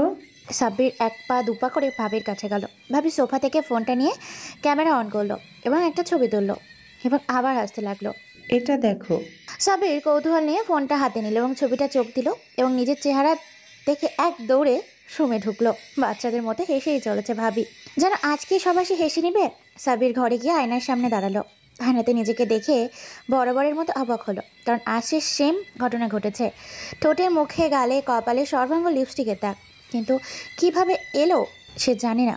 প্রতিদিনই এই ঘটনা ঘটে সাব্বিরের সাথে। সাব্বিরের না আছে কোনো গার্লফ্রেন্ড, না আছে চুমু দেওয়ার মতো কেউ, তাহলে এই দাগগুলো আসে থেকে? এই ভেবে সাব্বির খাটে বসে পড়লো। চিন্তায় কপালে ভাঁজ পড়লো, কে দেয় এই চুমুগুলো, যেটা সাব্বিরকে দেখতে হবে। এই চুমুগুলো প্রায় রাতে এই সময় বা ভোরে ঘুম থেকে উঠলেই দেখা যায়। সাব্বির সিদ্ধান্ত নিল সে কাল ঘর থেকে বেরোবে না, আর সারা ঘরময় সিসি ক্যামেরা লাগবে, যাতে দেখতে পায় কেই কাজ করে। অন্যদিকে জাতিসংঘ সিদ্ধান্ত নিয়েছে যে একবার আরও জোরালো ভাবে এক সাইকো ফায়ারিং মিশন শুরু হবে। তাই 20 জনের সদস্যের একটা প্রিমিয়াম টিম বানাবে, যার হেড হবে ব্রুস আর কো হেড হবে সাইবার এক্সপার্ট শামসুল হাবিব। এই টিমের জন্য বিশেষ সর্বোচ্চ থেকে 10 জন মারাত্মক হ্যাকার, 5 জন খ্যাতনামা গোয়েন্দা আর 5 জন অ্যাডভাইজার নিয়োগ করা হয়েছে। এইবার সাইকোদের ধরেই চাইবে সবাই। তাই সাইকোর লাইভ ডাটা ট্রান্সমিশন থেকে আবারও তদন্ত শুরু করবে ব্রুস, যার দায়িত্ব পেয়েছে শামসুল হাবিব। সাব্বির ক্যামেরা অর্ডার দিয়েছে। কিছুক্ষণ পরই কেউ একজন সাব্বিরকে মেসেজ দিল ফোনে। সাব্বির দোতলায় থাকে, এই বারান্দায় গেল। বারান্দার গিয়ে নিচে তাকিয়ে দেখলো একটা কালো হুডি পরা ছেলে দাঁড়িয়ে আছে, যার হাতে কিছু একটা। সাব্বিরের দিকে তাক করা। সাব্বির হাত দিয়ে ইশারা করলো কাছে যেতে। ছেলেটি বারান্দায় একদম নিচে এসে দাঁড়ালো। সাব্বির একটা দড়ি নামিয়ে নিচে যেটাতে ছেলেটি তার হাতে থাকা ব্যাগ দড়িতে বেঁধে দিল। সাব্বির ব্যাগটা উপরে টান দিল। ব্যাগটা বেশি না, ছোটই। ব্যাগ নেওয়া হলে ছেলেটা সাব্বিরের হাত দিয়ে বিদায় জানায় এবং ঝোপের আড়ালে লোকটা সাইকেল নিয়ে চলে যায়। সাব্বির রুমে এসে ব্যাগটা টেবিলের ওপর রাখলো, চারপাশে তাকালো। একবার হয়তো কিছু খুঁজছে বা দেখছে যে কেউ দেখছে কিনা। চারপাশে তাকিয়ে সাব্বির টেবিলের ড্রয়ারটা টান দিল এবং একটা ছুরি বের করলো। সেলোটেপ পেছানো ব্যাগটা কেটে একটা প্যাকেট বের করে নিল, যেটা একটা ফোনের বক্সের মতো কিছুটা ছিল। সাব্বির বক্সটা খুলে ফেললো এবং ভেতর থেকে বেরিয়ে এলো 3টা ক্যামেরা, যেগুলো সাইজ একটা আঙুলের 3 ভাগের 1 ভাগ হবে, মানে অনেক ছোট। এছাড়াও একটা মিনি কন্ট্রোলার আর অ্যান্টেনা। হ্যাঁ, এতক্ষণ বোঝা গেল যে সাব্বির কি করতে চলেছে। সাব্বির ক্যামেরাগুলো ওর ঘরের 3 কোণায় লাগিয়ে দিল, যাতে ফাঁস হয় এবং সমাধান হয় লিপস্টিকের দাগের রহস্য করগুলো। সব সেট আপ করে সাব্বির একটা ল্যাপটপ হাতে নেয়। ল্যাপটপে কয়েকটা ইনক্রিমেন্ট মেসেজ দিল, যেগুলো সাব্বির ডিকটিভ করলো এবং কিছু দেখতে পেল, যা ওর ঠনক নাড়িয়ে দিল। সাব্বির অনেক চিন্তিত হয়ে পড়লো যে কি করবে সেটা ভেবে। ওর অস্তিত্ব এখন ঝুঁকিতে আছে। কে যেন ওকে কিছু ছবি পাঠিয়েছে, যেগুলো সাইবার ওয়ার্ল্ডে তুফান উড়িয়ে দিবে। সাইবার বারান্দায় গিয়ে দাঁড়িয়ে পকেট থেকে সিগারেট বের করলো, একটা ধরিয়ে টানতে লাগলো। আহা, মাথাটা একটু টেনশন মুক্ত হলো। না, আমার মাথা গরম করলে চলবে না, যা করতে হবে সব ঠান্ডা মাথায় করতে হবে। সাব্বির সিগারেটটা শেষ করে ল্যাপটপটা নিয়ে আসলো। উৎস খুঁজতে লাগলো মেসেজগুলোর। যে করেই হোক সাব্বিরকে জানতে হবে কে এই ব্যক্তি যে আমার পরিচয় ফাঁসের পথে নেমেছে। সাব্বির অনেক চেষ্টা করেও মেসেজগুলোর কোনো সোর্স পাচ্ছিল না, যেন সাইবার ঘোস্ট। সাইবার ওয়ার্ল্ডে গায়েব হয়ে গেছে একেবারে। রাত 3টা বাজে। সাব্বির এখনো ল্যাপটপ নিয়ে বসে আছে, কিন্তু খুঁজে বের করতে পারছে না যে কে করছে এটা। কোনো প্রমাণই নেই। ওর মাথা গরম হতে লাগলো। কে এই ব্যক্তি যাকে আমি খুঁজে বের করতে পারছি না? তাহলে কি আমার থেকেও বড় কেউ আছে এই পৃথিবীতে, যে আমার থেকেও বেশি ট্যালেন্টেড আর কিলার মাইন্ডের? এসব ভাবতে ভাবতে সাব্বিরের মাথা কাজ করছে না, যেন এখনই অবশ হয়ে যাবে। সাব্বির ল্যাপটপে টাইপ করতে করতে ঘুমিয়ে গেল। ঘুমানোর একটু পরেই কিছু একটা ঘটলো। সাব্বির সকালে ঘুম থেকে উঠে ল্যাপটপ সহ কাল রাতের খাওয়া সিগারেটের অংশগুলো সব ঠিক করে নিল, যাতে ভাবি দেখতে না পারে। সাব্বির সবটা গোছগাছ করে নাস্তার টেবিলে গেল। নাস্তার টেবিলে যেতেই ভাইয়া এসে বসলেন, সাথে ওর ভাইস্তা ও ভাবি। তোমার ভাইয়ের জন্য মেয়ে দেখো। সাব্বির পানি খাচ্ছিল। ভাবির কথা শুনে পানি গলায় আটকে গেল। কেন, আমার ভাই আবার কি করলো? ভাবি কোনো কথা না বলে ভাইয়াকে আমার দিকে তাকাতে বলেন। ভাইয়া আমার দিকে তাকালো এবং ভ্রু কুঁচকে বোঝার চেষ্টা করলো যে কি হয়েছে। তখনই ভাইয়া কিছু একটা দেখে বললেন, কিরে, কালকে রাতে কোথায় গিয়েছিলি? কোথায় মানে? আমি আবার কোথায় যাব? আমি তো ঘরেই ছিলাম। তাহলে তোর গার্লফ্রেন্ড বাড়িতে এসেছিল? আরে ভাইয়া ভাবি, তোমরা এসব কি বলছো? আমার তো কোনো গার্লফ্রেন্ডই নেই, তাহলে বাড়িতে আনবো কোথা থেকে? আমরা এমন কি বললাম যে বিরক্ত হচ্ছিস? আয়নায় নিজের চেহারাটা দেখ আগে। কি? আমার চেহারা? তোর চেহারাটা ভালো করে দেখ, তারপর বুঝতে পারবি আমরা কিসের ভিত্তিতে কথা বলছি? সাব্বির তৎক্ষণাৎ উঠে আয়নার সামনে গেল এবং দেখলো ওর গালে সেই চুম্বনের দাগ, মানে কেউ কিস করেছে, যেটা স্পষ্ট বোঝা যাচ্ছে। ভাইয়া ভাবি বিশ্বাস কর আমি কিছুই জানি না এই দাগগুলো কোথা থেকে আসে। এটা নিত্যদিনের ব্যাপার। আমরা এত কিছু জানি, 1 মাসের সময় দিয়েছিলাম। ওই মেয়েকে নিয়ে বাসায় হাজির হবি, শুভ কাজটা সেরে ফেলবো। সাব্বির এবার অনেক রেগে গেল। ও তো ছোট রুমে গেল, নিজের গনগন করতে লাগলো, ধুস শালার, প্রেম টিম কিছুই করলাম না। প্রতিদিন যে কেউ এসে চুম্বাই চুম্বাই খালি একবার হাতের কাছে পাই, ঠোঁটে সুপার গ্লু লাগিয়ে দিব। সাব্বিরের তখনই মনে পড়লো সিসি ক্যামেরার কথা। সাব্বির একটা বিশ্বজয়ের হাসি আসলো এবং ল্যাপটপটা হাতে নিয়ে ল্যাপটপের ক্যামেরাগুলো গতকাল রাতে ফুটেজগুলো চেক করতে লাগলো। ফুটেজ চেক করে কিছুই পাচ্ছিল না সাব্বির। তখনই একটা ফুটেজ সাব্বিরের চোখে পড়লো। রাত তখন 3:45। বারান্দা দিয়ে সাব্বির দেখতে পেল অনেক বাতাসের মতো কুয়াশা ঘরে ঢুকতে লাগলো এবং এই কুয়াশার আদিল দেখা যাচ্ছিল একটি মেয়েলি অবয়ব, চেহারা দেখা যাচ্ছিল না। সাব্বির ভেবে পাচ্ছিল না যে এত রাতে এত উঁচু বিল্ডিংয়ে কোনো মেয়ে কিভাবে উঠলো, আর এই মেয়ে কে যে এত কাজ করে সাব্বিরের সাথে। সাব্বির ফুটেজ জুম করলো। ভিডিওতে মেয়েটা আস্তে আস্তে সাব্বিরের কাছে এসে বসলো এবং চেহারাটার দিকে খানিকক্ষণ তাকিয়ে রইল। তারপর মাথায় হাত বুলিয়ে দিতে লাগলো। আস্তে আস্তে মেয়েটা সাব্বিরের কাছে আসতে লাগলো এবং একটু পরপরই থেমে থেমে চুমু দিতে লাগলো। সাব্বির একটা বিশ্বজয়ের হাসি আসলো, এটা ভেবে যে তোর ধরা গেছে। সাব্বির ল্যাপটপে দোষীকে দেখে ভাইয়া ভাবিকে ডাক দিবে, তখনই দেখতে পেল যে মেয়েটি হঠাৎ করে হাওয়ায় মিলিয়ে গেল। সাব্বির ভয়ে ভয়ে ল্যাপটপ বন্ধ করলো এবং ভাবতে লাগলো, এটা আমি কি দেখলাম? ইয়া আল্লাহ, ওটা কি ছিল? ভূত নাকি আবার? কিন্তু ভূত হলে আমার গালে চুমু খাই কেন? গালটাই তো খেয়ে নিতে পারে। সাব্বির না, আমাকে এর গোড়ায় পৌঁছাতে হবে এবং রহস্যগুলোর সমাধান করতে হবে যে করেই হোক। রাত 2টা, আর্মি ক্যাম্পের ভেতরে কিছু লোকেরা কথা বলছে। স্যার আমাদেরকে এই বিষয়টা নিয়ে তদন্ত করতে হবে। না, এই বিষয় এগিয়ে নিজের ক্ষতি নিজেরা ডেকে এনো না। ভালো আছো, ভালো থাকো। কিন্তু স্যার আমরা এইভাবে তো কাউকে মানুষ মারার জন্য ছেড়ে দিতে পারি না। আর ও তো একটা মনস্টার, মানুষ মারে মশার মতো। এত বেশি কথা বলো কেন? আস্তে বলো, কেউ শুনে ফেলবে। আর সাইকো যদি এটা জানতে পারে তাহলে আমরা শেষ। তখনই ওই কক্ষের দরজায় কে যেন খড়া নাড়ে, ঠক ঠক ঠক ঠক ঠক ঠক। কেউ কি বাইরে আছে নাকি? আর্মি অফিসার একজন আরেকজনের দিকে তাকিয়ে বলল, এত রাতে আবার কে? দেখো, কোনো অফিসার হয়তো কিছু দরকার হয়েছে। একজন আর্মি অফিসার উঠে গেলেন দরজা খোলার জন্য। দরজা খুলে বাইরে কাউকে দেখতে পেলেন না। তখনই কিছু একটা রুমে প্রবেশ করলো গড়াতে গড়াতে। অফিসার নিজে তাকিয়ে দেখলো একটা স্টিল কালারের বোতল। হঠাৎ বোতলটা থেকে সাদা ধোঁয়া বেরোতে লাগলো, যেটার ধোঁয়ায় সারা ঘরবার সব কিছু দেখা যাচ্ছিল না। সকালে এদিক ওদিক ছোড়াছুড়ি করতে লাগলো, ভেবে যে শত্রুরা আক্রমণ করেছে, কিন্তু কেউই গলা দিয়ে কোনো আওয়াজ বের করতে পারছে না। যে চিৎকার দিবে বা কাউকে ডাকতে চায় তার মুখটা যেন বন্ধ করে দেয়। সবার মনে অনেক আতঙ্ক। আস্তে আস্তে ধোঁয়াগুলো সরে যেতে লাগলো। আর্মিরা সবাই তাকিয়ে দেখতে পেল একটা লম্বা চোরা যুবক বয়সী একটা ছেলে কালো হুড়ি পরে দাঁড়িয়ে আছে, মুখে কঙ্কালের ডিজাইনার রুমাল বাঁধা, চোখে একটা হাসি, আর হাতে সাইলেন্সার লাগানো একটা বন্দুক, আর পায়ের কাছে কয়েকটা ধারালো ছুরি। অফিসাররা সবাই এই দৃশ্য দেখে ঢোক গেলেন এবং আর চোখে চারপাশে অস্ত্র খুঁজতে লাগলেন, কিন্তু কোনো কিছুই নেই। কোনো বন্দুক, রাইফেল, পিস্তল কিছুই নেই। যেগুলো ছিল সব উধাও হয়ে গেছে। আসলে সব উধাও হয়নি, সবই ছেলেটার পেছনে। এই কে তুই, আর কেন এখানে এসেছিস? একজন অফিসার মনের ভয় লুকিয়ে সাহস দেখিয়ে ছেলেটা কিছুই বলল না। ডান হাতের পিস্তলটা উঁচু করলো এবং বুক বরাবর একটা গুলি করলো। গুলিটা বুকের হৃৎপিণ্ড ফুটো করে পিঠের অন্য পাশ দিয়ে বেরিয়ে গেল। অফিসারের মুখ দিয়ে রক্ত বের হয়ে এলো ঝর্ণার মতো, আর অফিসার সোজা থপাস করে মাটিতে শুয়ে পড়লেন। আর নেই, উনি মারা গেছেন। এই দৃশ্য দেখে আরেকজন হামলা করতে গেলে ছেলেটা বাঁ হাতের ছুরিটা হামলা করার জন্য প্রস্তুত করে। অফিসার সোজা এসে ছেলেটার মাথায় ঘুষি মারতে গেলে ছেলেটা হাঁটু গেড়ে বসে এবং ছুরিটা নিজের পায়ের উল্টো পিঠে ফ্যাচ ফ্যাচ করে দুটো টান দেয় এবং লোকটি মাটিতে হাঁটু গেড়ে বসে পড়ে। আর বসে পড়ার সাথে সাথেই ছুরিটা গলায় বসিয়ে দেয় ছেলেটা। এইবার আর একজনও গেল না, 3জন একেবারে যাই হামলা করতে ছেলেটাকে একটু মুচকি হাসি দেয়, যেটা রুমালের বাইরে থেকেই বোঝা যায়।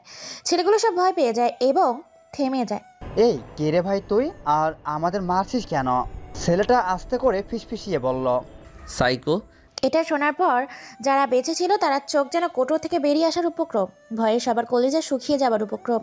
কোন মনে দাঁড়িয়ে আছে 2জনে, বাকি একজন তো ভয়ে মাটিতে লুটিয়ে পড়েছে। সবাই এতক্ষণ যাকে নিয়ে কথা বলছিল সেই বিপদ নামধারী আইজরা তাদের সামনে দাঁড়িয়ে আছেন। আজ তাদের মৃত্যু নিশ্চিত। সাব্বির যেই ওর ভাই ভাবিকে খবর দিবে সেই মেয়েটাকে দেখানোর জন্য তখনই দেখতে পেল যে মেয়েটা ধোঁয়ায় মিলিয়ে গেল, যেন হাওয়ায় মিশে গেল। এটা দেখে আর কাউকে ডাকতে গিয়েও সাহস পেল না সাব্বির। সাব্বির ভিডিওটা আরও একবার দেখলো, বোঝার চেষ্টা করলো যে আসলে ঘটনা কি, কিন্তু ভিডিওতে বারংবার একই ঘটনা দেখে খানিকটা না অনেকটাই বিচলিত হলো। ভাবলো যে হয়তো কোনো গ্রাফিক্স বা 3D ইফেক্ট যেমনটা সাইকো ব্যবহার করে, তাই ভিডিওটা কোনোভাবে সব অ্যাঙ্গেল থেকে দেখলো ব্যাপারটা বোঝার জন্য, কিন্তু কিছুই বুঝতে না পেরে সাবির এবার নিজেকে খুব অসহায় মনে করতে লাগলো। কেননা ও কোনোদিন কারোর কাছে হার মানেনি, কিন্তু আজ এই দৃশ্য চুম্বনকারীকে খোঁজার চেষ্টায় ব্যর্থ হয়ে নিজেকে একজন লুজার মনে করছে সাবির। জেদে হাতের ল্যাপটপটা একটা আছাড় দিল। ল্যাপটপটা পাকা ফ্লোরে পড়ে গুঁড়া গুঁড়া হয়ে গেল। আজ জিনিস ভাঙার আওয়াজ পেয়ে সাব্বিরের ভাই ভাবি উপরে চলে আসলো এক দৌড়ে। দরজা দিয়ে ঢুকতেই ভাঙা ল্যাপটপ অনেক বিশেষ দেখে খানিকটা অবাক হলো। সাব্বিরের দিকে তাকিয়ে জিজ্ঞেস করলো যে ব্যাপার কি, কিভাবে বাংলো ল্যাপটপ? সাব্বির কোনো উত্তর না দিয়ে সোজা বের হয়ে গেল বাড়ি থেকে, সাথে ওর বাইক। সাব্বির বাড়ি থেকে বের হতেই সাইগো টিম থেকে মিশন অ্যালার্ট গেল সাব্বির। আজকে একজনকে মারার কথা আছে। সাব্বির ওর সাজানো প্ল্যানের লিস্টে দেখলো যে আজকে কাউকে মারার কথা ছিল কিনা। হ্যাঁ, আজকে একজনকে মারবে, আর সেটা হলো একজন নামকরা পলিটিশিয়ান। সাব্বির অপেক্ষা করছে একটা কনফারেন্স হলের সামনে। কনফারেন্স শেষ হতেই দলে দলে লোক বের হতে লাগলো। সবার মধ্যমণি নেতাজি সবার সামনে গলার মালা আর হাত উঁচু করে সবাইকে শুভেচ্ছা জানাচ্ছে। সাব্বির একটা গাড়িতে বসে আছে আর সামনে টার্গেট একটা স্পাইপার বন্দুক গাড়ির জানলা দিয়ে একটু বের করে রেখেছে। আর অন্যদিকে আজকে কোনোভাবেই সাইকো ফান্ডাররা জানতে পেরে গেছে যে সাইকো কিলারের মিশনের কথা এবং ওত পেতে বসে আছে সাইকোকে ধরার জন্য। টিম হেড ব্রুসকে ইনফর্ম করেছে এক্সপার্ট শামসুর হাবিব। স্যার, আজকে আমাদের যে করে হোক সাইকোকে ধরতে হবে, সেটা ছলে বলে কৌশলে যেভাবেই হোক না কেন। হ্যাঁ, শামসুল হাবিব আমাদেরকে আজকে নিজেদের সর্বোচ্চ প্রচেষ্টা চালাতে হবে। তারা প্রস্তুতি নিয়ে বসে আছে সাইকোর আশায়। গুলি যে কোনো সময় চলতে পারে। এই নেতা জনগণের টাকা মেরে খায় আর কলেজের মেয়েদের বেশ্যাবৃত্তি করতে ব্যর্থ করে। অনেক মা বোনের ইজ্জত নিয়ে খেলা করেছে এই শালা। হেকে এবার পরে পাঠাবে সাব্বির, মানে সাইকো কিলার। সাব্বির ফায়ার করলেও গুলিটা নেতাজির বুকে লাগলো, ঠিক হৃৎপিণ্ড বরাবর। ফিনকি দিয়ে রক্ত বেরোতে লাগলো নেতাজির বুক দিয়ে। সাব্বিরকে কেউ একজন দেখে ফেললো গুলি চালাতে, তাই চিৎকার দিয়ে উঠলো। সাব্বির চাইলে ওই লোকটা মেরে দিতে পারে, কিন্তু সাব্বির কোনো নিষ্পাপকে মারতে চায় না, তাই ওই লোককে না মেরে গাড়ি ছোটাতে থাকে পালানোর জন্য। সাইকো ফাউন্ডার দেখে চোখে পড়ে গেছে সাইকো। সাব্বিরের পিছু নেয় সাইকো ফাইন্ডার সহ অনেক লোকজনের গাড়ি। সাব্বির প্রাণপণ চেষ্টা করছে যাতে নিজেকে বাঁচানো যায়, কারণ ও বাঁচলেই এই পৃথিবী থেকে ধ্বংস হবে পাপীরা, আর পাপীরা নাশ করায় সাব্বিরের উদ্দেশ্য, সাইকো দ্য কিলার মিশনের উদ্দেশ্য। সাব্বির ড্রাইভিং সিটে বসে ঘামছে, কারণ ধরা পড়লে ওর দলের লোকেরাও ধরা পড়বে, আর ওদের কোনো ক্ষতি হোক এটা সাব্বির চায় না। সাব্বির ড্রাইভ করতে করতে একটা ঢালু উপত্যকায় চলে এসেছে। সামনে পাহাড়ের গিরিখাত আর অন্যদিকে পিছনে গড়ে থাকা লোকজন। সাব্বির কি করবে? সাব্বির যদি এখন লাভ দেয় গাড়ি নিয়ে তাহলে হয়তো বেঁচে যাবে মিশন সাইকো, আর যদি ধরা পড়ে যায় তাহলে নাম খারাপ হবে, ওর পরিবার আর ওর আসল পরিচয় জেনে যাবে সারা দুনিয়া। এখন কি করবে সাব্বির পারছে না সামনে যেতে, আর না পারছে পেছনে যেতে। এই যেন সব বিপদ একেবারে ঘাড়ে চেপে বসেছে।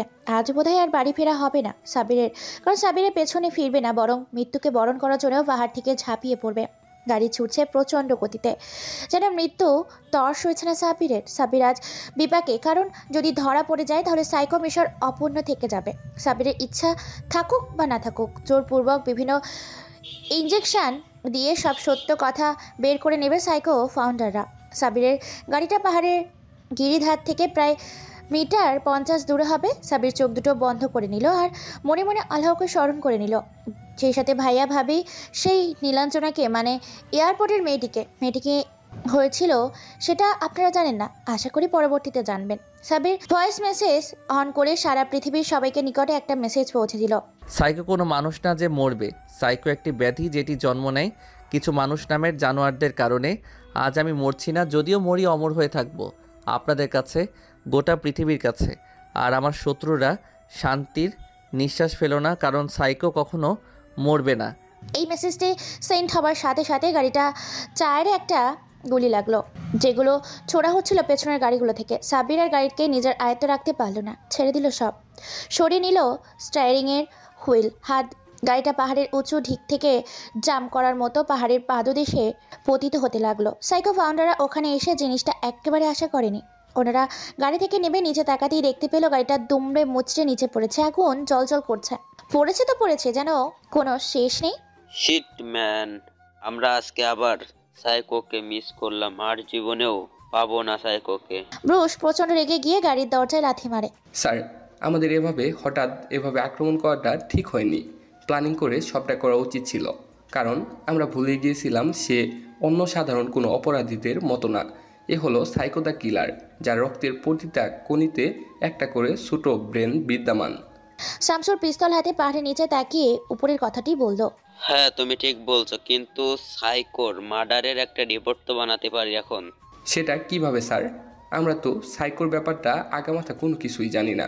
কি তার আসল নাম, কি তার ঠিকানা, সে কোন এলাকায় থাকে সেটাও জানি না। এমনকি সে যে এই দেশের কোনো বাসিন্দা কিনা সেটা নিয়েও সন্দেহ আছে। শামসুর একটু গম্ভীর গলায় রিভলভার হাতে নিয়ে। সেটা ঠিক, কিন্তু এটা বললে কেন যে সে এ দেশের বাসিন্দা না? না মানে স্যার, এত ব্রিলিয়েন্ট একটা মাইন্ড প্লাস বিশ্বের নাম্বার 1 হ্যাকার এ ছেলে কি বাংলাদেশে জন্ম নিতে পারে? শামসুল, তুমি ভুলে যেও না যে তোমার বাবাও একজন বাংলাদেশি, আর বাংলাদেশি বলে কারোর এত ট্যালেন্ট থাকতে পারে না। এটা কোনো বইয়ে লেখা আছে? আসলে কি স্যার? আর বলতে হবে না, আমি একজন ফেরাইনার হয়েও তোমার মতো রাজাকার না। এখন যাও আর দ্রুত ওই গাড়ি থেকে সাইকোর বডি উদ্ধার করো। সাইফুলকে থামিয়ে দিয়ে ব্রুস ইয়েস স্যার বলে শামসুর টিম নিয়ে বেরিয়ে পড়লো পাহাড়ের পাদদেশে সাইকোকে খোঁজা। এদিকে অনেক ঘন্টা পরেও শামসুর হাবিব কোনো রিপোর্ট পাঠাচ্ছে না ব্রুসকে। ব্রুস এবার অনেকটা চিন্তিত হয়ে গেল, কারণ এতটা সময় তো লাগার কথা না। বাধ্য হয়ে ব্রুস কল লাগালো শামসুর হাবিবকে। ফোন বাজছে কিন্তু কেউ ধরছে না, বাজছে কিন্তু কেউ ধরছে না। ব্রুস আবার কল লাগালো, এবার শামসুর ধরে ফেলে। স্যার, ঘটনা তো একেবারে মাথায় বাস ফেলার মতো। কেন, কি হয়েছে? স্যার, ফরেন্সিক টিম নিয়ে গাড়িটা অনেকক্ষণ ধরে তল্লাশি করলাম, কিছুই পেলাম না, বডিটাও পেলাম না। বডিটা কোথায় যাবে আর গাড়িটা কোথায় পেয়েছে? গাড়িটা এখানকার একটি ঝর্ণার কাছে পেয়েছি। একটুর জন্য ঝর্ণার পানিতে পড়িনি, নয়তো গাড়িটাও পেতাম না। খুঁজে দেখো, হয়তো ঝর্ণার পানির সাথে ভেসে গেছে বডিটা। সেটাই দেখছি। অন্যদিকে সারা দুনিয়ায় সাইকোর শেষ মেসেজটা ব্যাপক আলোড়ন সৃষ্টি করেছে। সবাই সাইকোর মেসেজটা নিয়ে অনেক উত্তেজিত। আর সাইকো কেন এমন মেসেজ দিল সেটাও সাইকোর ফ্যান আর শত্রুদের কাছে এখনো ধোঁয়াশা। কিন্তু ততক্ষণে ধোঁয়াশা ছিল যতক্ষণ পর্যন্ত সাইকো ফাউন্ডাররা টিভিতে সংবাদ মাধ্যমে সাইকোর মৃত্যুর সংবাদটা অ্যানাউন্স করলো। সাইকোর ফ্যানরা যেন অনেক বড় শক খেয়েছে। সাইকো খুনি হলেও সাধারণ মানুষের কাছে সুপারস্টার। অন্যদিকে সাবিরের জ্ঞান ফিরল মাঝো। সাবির চারিদিকে তাকিয়ে নিজেকে একটা জঙ্গলে আবিষ্কার করলো। সাবির মনে করার চেষ্টা করলো সবটা, কিন্তু সাবিরের অ্যাক্সিডেন্ট হয়েছে। আর ওই পাহাড় থেকে পড়ার পর যে কেউ মারা যাবে, তাহলে সাব্বির এখনো বেঁচে আছে কিভাবে, যেটা সাব্বিরকে এখনো ভাবাচ্ছে। আর সাব্বির নিজের হাত পায়ের দিকে তাকিয়ে বুঝতে পারলো এতটুকু ক্ষত নেই, আর সারা শরীরে একটু ব্যথা পাওয়ার কোনো অ্যাক্সিডেন্টের চিহ্নটুকু নেই। সাব্বির হাঁটতে হাঁটতে অনেক দূর এগোতে লাগলো। পকেটে হাত দিয়ে নিজের মিনি কম্পিউটারটা বের করলো, কিন্তু কোনো সিগন্যাল পাওয়া যাচ্ছে না কোনো স্যাটেলাইটের। এটা দেখে সাব্বির অবাক না হয়ে পারলো না, কারণ পৃথিবীতে যে কোনো জায়গা থেকে স্যাটেলাইট সিগন্যাল পাওয়া যায়, হোক সেটা ঘন জঙ্গল বা সমুদ্র বা দ্বীপ। সাব্বির ভাবতে লাগলো যে কোথায় এসে পড়লাম। এখানে তো এই জঙ্গল আমাকে মেরে ফেলবে, কিন্তু আমি এখানে এলাম কি করে? যেখানে অ্যাক্সিডেন্ট করেছিলাম পাহাড়, সেখানে তো কোনো জঙ্গল নেই, আর জঙ্গল থাকলেও তো এত ঘন নয়। আশেপাশে লোকালয়ে নিশ্চিত ভেবেছিল, তাহলে আমি কোথায় আসলাম? আমি একা এই অবস্থায় তো এখানে কোনোদিন আসতে পারতাম না। তাহলে কি কেউ আমাকে নিয়ে এসেছে? সাব্বির যেই কথাগুলো ভাবছে তখনই নিজের হাতে কারোর ঠোঁটের লিপস্টিকের দাগের মতো কিছু দেখলো। আরে ভাই, এই জঙ্গলে অন্তত আমাকে ছাড় দাও। এখানেও সেই চুমাচুমির কারবার শুরু করে দিয়েছো। ছাড় দিতে পারি এক শর্তে। হঠাৎ এই কথাটা শুনে সাব্বির চারিদিকে তাকালো, কিন্তু কাউকে দেখতে পেল না। কে কে এখানে? সামনে এসো বলে সাব্বির পকেট থেকে রিভলভার বের করলো এবং লোড করে আশেপাশে তাক করতে লাগলো। আমাকে খুঁজে লাভ নেই, আমি ইচ্ছে না করলে এই জীবনেও আমাকে দেখতে পাবে না। এবার সাব্বিরের মনে ভয় কাজ করতে শুরু করলো। সাইকো যতই কিলার মাইন্ডের হোক না কেন, এই রকম একটা পরিস্থিতিতে ভয় পাওয়া ছাড়া তো কোনো উপায় নেই। আরে কে তুমি, আর কেন আমাকে ফলো করছো? নিজের ভালো চাও তো পালাও। এখনই আমার পরিচয় জানতে পারলে এখনই জামা কাপড় খুলে দৌড়াবে। আমি দৌড়াবো না, তুমি আমাকে দেখলে দৌড়াবে। তুমি জানো আমি কে? হ্যাঁ আমি জানি তুমি সাইকো। তো তোমার ভয় করছে না একটা মেয়ে মানুষ আমার সাথে এই জঙ্গলে এইভাবে কথা বলছো? তুমি সারা দুনিয়ার কাছে একজন খুনি হতে পারো, কিন্তু তোমারও মন আছে যেটাতে নেই কোনো দূষণ, তাই আমি তোমাকে ভয় পাই না। সাব্বির মেয়েলি আওয়াজটা শুনতে পাচ্ছে কিন্তু কাউকে দেখতে পাচ্ছে না। সাব্বির মেয়েটার সাথে কথা বলছে আর খুঁজছে। এই মেয়ে, কে তুমি? আর তুমি কোথায়? তোমাকে আমি দেখতে পাচ্ছি না কেন? দেখো, আমার সাথে ফাইজলামি করলে কিন্তু তোমার খবর আছে। তুমি আমার খবর করবে? তুমি দেখি কেমন পারো। এই বলে যেই আওয়াজের অধিকার নেই সাব্বিরের সামনে এসে দাঁড়ালো থুকু ভাসতে লাগলো। সাব্বির কি বলবে ভেবে পাচ্ছে না, কারণ এটা মেয়ে নাকি অন্য কিছু। চেহারা সহ সারা শরীর নূরের মতো ঝকঝক করছে, আর মেয়েটির সাদা গ্রাউন্ড পরা আর পেছনে দুটো সাদা ডানা। এর মানে তুমি মানুষ না? এই বলে সাবির মাটিতে লুটিয়ে পড়লো। সাইকো হওয়া বেরিয়ে গেছে। সাবিরের যখন জ্ঞান ফিরল তখন কারোর চেহারা নিজের ওপর অনুভব করলো, যেন কেউ তাকিয়ে আছে উবু হয়ে। এই মেয়ে, আমার দিকে এভাবে তাকিয়ে আছো কেন? আরে ভাই, তুমি তো মেয়েই না, আল্লাহ মাহবুদ জানে তুমি কি জিনিস। এই ছেলে, বেশি কথা বললে ঘাড় মোটকে দেব। কি? তুই জানো আমি কে? দিব্যি জানি। আর তুমি যতগুলো মার্ডার করেছো সব আমার ইশারায় করেছো। আমি বলেছি তাই তুমি করেছো। তুমি যখন লাশগুলোকে কাটতে তখন আমি সাইডে বসে বসে দেখতাম। কি? আমি ঠিক বুঝলাম না, বুঝিয়ে বলো। আমি তোমার ইশারায় মার্ডার কেন করতে যাব? আমি পাপি তাপি খারাপ লোকদের শাস্তি দিয়েছি, এতটুকুই। এখানে তোমার ইচ্ছার প্রসঙ্গ কোথা থেকে আসলো? বুঝতে পারবে, আগে আমাকে বলতে দাও।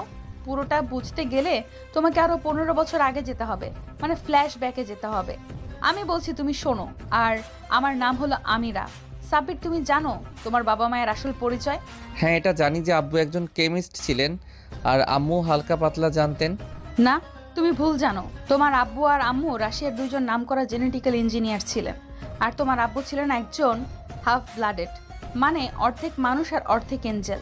কারণ তোমার দাদাও একজন এঞ্জেল ছিল আমার মতো। আর আমার আব্বু আর তোমার আব্বু ছোটবেলা থেকেই বন্ধু ছিল, তাই ওনারা ওনাদের বন্ধুত্বকে আত্মীয়তায় পরিণত করার জন্য ছোটবেলায় আমাদের বিয়ে দিয়ে দেন। তারপর আমি সব কিছুই বুঝতাম, কিন্তু তুমি ললিপপ ছাড়া কিছুই চিনতে না। নিজের বউকে তো দূরের কথা। এটা বলে আমির একটা দীর্ঘশ্বাস ছাড়লো। আহারে, কষ্ট রে, টুরু কষ্ট। বেশি হাসলে কানের 2 আঙ্গুল নিচে একটা মারবো। আমি সিরিয়াস কথা বলছি আর উনি দাঁত সবগুলো বের করে হাসছেন। আচ্ছা, আর কিছু বলবো না, তোমার তো আর বিশ্বাস নেই। তো যা বলছিলাম, তোমার আব্বু আম্মু অনেক ভালো সায়েন্টিস্ট ছিলেন, আর ওনারা কোনো দুর্ঘটনায় মারা যাননি। ওনাদের হত্যা করা হয়েছিল। কি? কারা মেরেছে? শুধু নাম বলো একবার।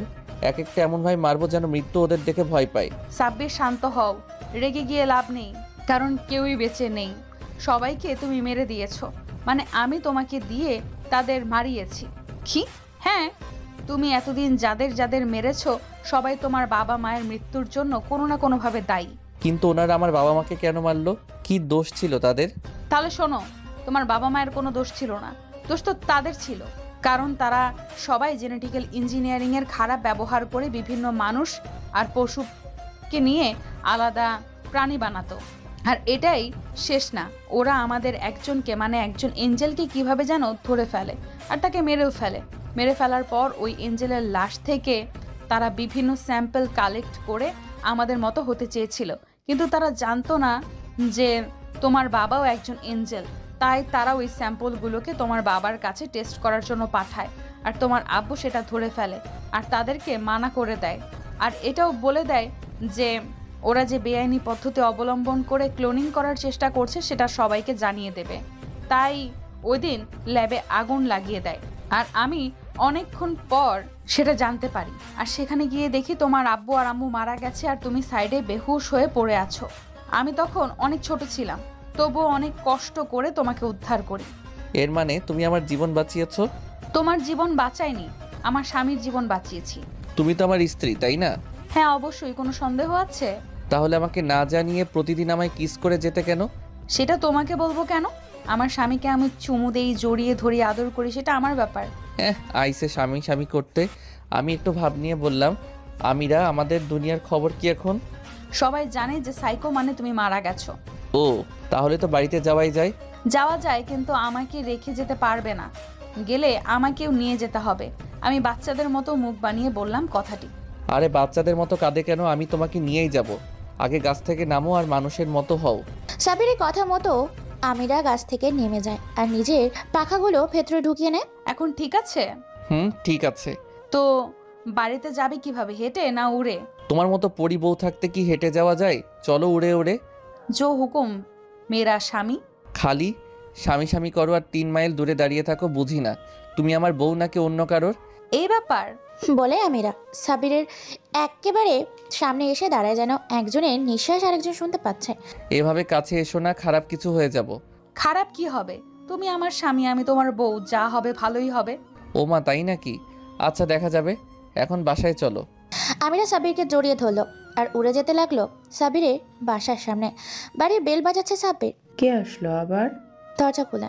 আরে সাব্বির, কোথায় ছিলে এতদিন? আমি তো ভাবলাম কোথাও উড়ে গেছো। মানে? এই আপু, তুই ঢং করা বাদ দে, আমাদের ভেতরে ঢুকতে দে। আমিরার কথা শুনে আমি বেকুব হয়ে গেলাম। আপু মানে? এই আমিরা, উনি তোমার আপু হয় নাকি? ও সরি, গলতি সে মিস্টেক হয়ে গেছে। তোমাকে বলতে ভুলে গেছি যে তোমার ভাবি আমার বড় বোন হয়। আসলেই? কিন্তু ভাবি, তুমি আমাকে কোনো দিন এসব বলনি কেন? কিভাবে বলবো আর? বললেই তুমি বিশ্বাস করে নিতে। সেটাও ঠিক। এই আপু সর, ভেতরে ঢুকতে দে, বাইরে পুলিশ ওকে খুঁজছে। কেন খুঁজবে? কেউ কি চেনে নাকি? সাব্বিরকে সবাই চেনে, সাইকোকে। আর সাইকো মারা গেছে, তাই খোঁজাখুঁজির কিছু নেই। চিল মারো। তোমাদের সব কথা আমার মাথার উপর দিয়ে যাচ্ছে। ভাবি, তোমরা তলে তলে এত কিছু, আর আমি কিছুই জানি না।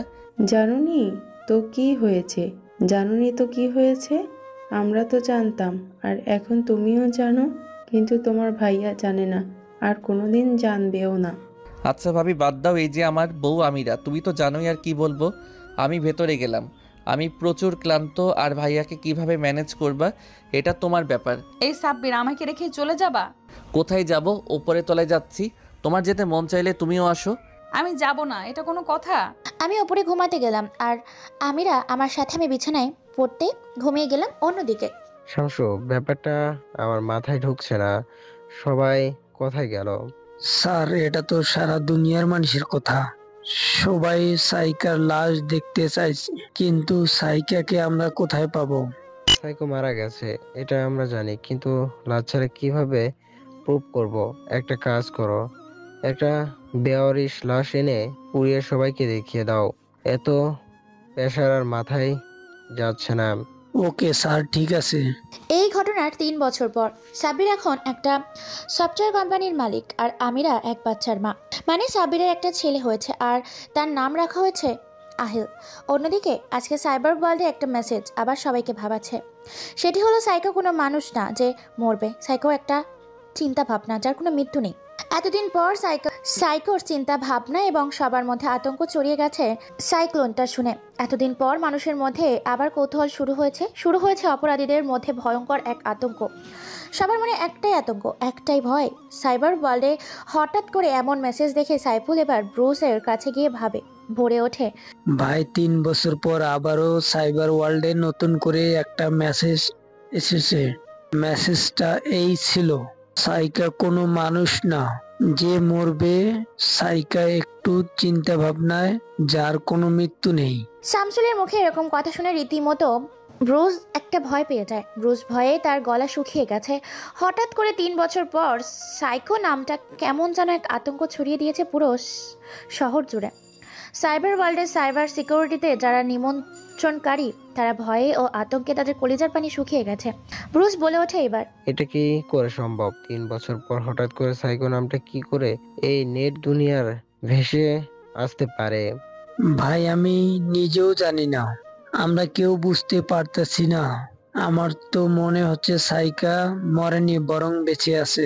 যদি সে বেঁচেও থাকে, তাহলে সে এতদিন কোথায় ছিল, আর হঠাৎ করে এতদিন পর কথা থেকে সে উঠে এলো? সেটাই ভাবার বিষয়, সবটা ভালো করে দেখতে হবে। তারা নিজেদের মতো কথায় প্রথম করতে থাকে, একে অপরের সাথে যোগাযোগ করতে থাকে। অন্যদিকে সব ভিড় নিজের অফিসে বসে কাজ করছে। এমন সময় টেবিলের ওপর থাকা ফোনটা বেজে ওঠে। ফোনটা রিসিভ করতে ওপাশ থেকে সাব্বিরের ছেলে আহিল বলে ওঠে, বাবা তুমি কোথায়? তুমি দ্রুত বাসায় চলে আসো, তোমাকে ছাড়া আমি কোনো খাওয়া দাওয়া করবো না। ছেলের মুখে হঠাৎ এই কথা শুনে সাব্বির বেশ অবাক হয়ে যায়, কারণ আহিল এরকম সময় ফোন করছে এটা ভেবে তার মাথা কিছু আসছে না। সাব্বির বলে ওঠে, কেন বাবা, কি হয়েছে? তোমার মা কি তোমার কাছে নেই? তোমার আম্মুর সাথে খাওয়া দাওয়া করে রেস্ট নাও, আমি বিকেলে তোমাদের ঘুরতে নিয়ে যাব। ফোনের অফিস থেকে সাব্বিরের ছেলে আহুল আবার বলে ওঠে, তোমাকে আসতে বলেছি মানে তোমাকে আসতেই হবে বাবা, না হলে আমি কোনো কিছু খাবো না। আর আমি আজকে মায়ের হাতে না, তোমার হাতে খাইয়ে নিব। ছেলের মুখে এরকম কথা শুনে সাবিরের মুখে হাসি হাসি মুখে বলে ওঠে, ঠিক আছে বাবা, তুই যেহেতু চেয়েছিস তাহলে আমি কয়েকটা ফাইলের কাজ শেষ করে যাচ্ছি। আব্বু আম্মু বলে তোমার সাথে কথা বলবে, তোমরা কথা বলো। আর হ্যাঁ, আমি ওপরে গেলাম, তাড়াতাড়ি আসবে কিন্তু। তারপর আহিল আমিরার হাতে ফোনটা দিয়ে চলে যায়। সাবির বলে ওঠে, কি হয়েছে বলো তো, আজকে হঠাৎ আমাকে যেতে বললো? হ্যাঁ, তোমাদের বাপ ছেলে তো ঢং দেখলে বাপ যেমন হয়েছে ছেলেও তেমন হয়েছে, ঘাট তেরা। মানে আমি আবার কবে ঘাট তেরা হলাম? সোনা বউ আমার, কি হয়েছে বলবে? নিজে এসে দেখে যাও কি হয়েছে, সবকিছু কি ফোনে বলতে হবে? নিজের ছেলেকে এসে সামলাও। ওকে ঠিক আছে, আমি এখনই যাচ্ছি। তারপর আমির আর কথা মতো রওনা দেয়। সাবির বাড়ির উদ্দেশ্যে কিছুক্ষণের মধ্যে পৌঁছে যায়। বাড়িতে পৌঁছে যাওয়ার সাথে সাথে বলে ওঠে, কি হয়েছে আমিরা, তুমি এত রেগে আছো কেন?